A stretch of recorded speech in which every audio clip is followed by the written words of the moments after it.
Bonsoir à toutes et à tous. Voici votre récapitulatif de l'actualité mondiale en quelques minutes. La trêve de 72 heures décrétée par la Russie a pris fin à minuit. Depuis, plus de 100 drones russes ont été lancés contre l'Ukraine, selon l'armée ukrainienne.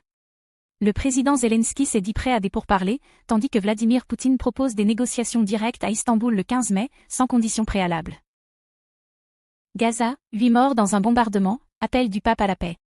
Un bombardement israélien sur le camp de réfugiés de Khan Younes a causé la mort de 8 personnes, dont 4 enfants âgés de 2 à 5 ans.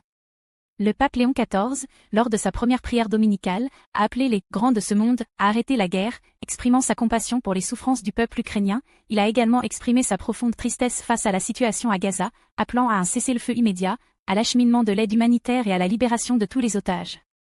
Il a également salué le récent cessez-le-feu entre l'Inde et le Pakistan, espérant qu'il conduira à un accord durable. Son message global était un plaidoyer pour la fin des conflits dans le monde entier, reprenant l'appel de ses prédécesseurs, « Jamais plus la guerre ».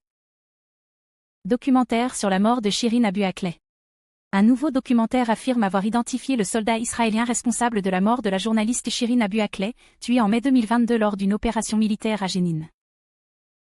Fusillade mortelle à Fort-de-France.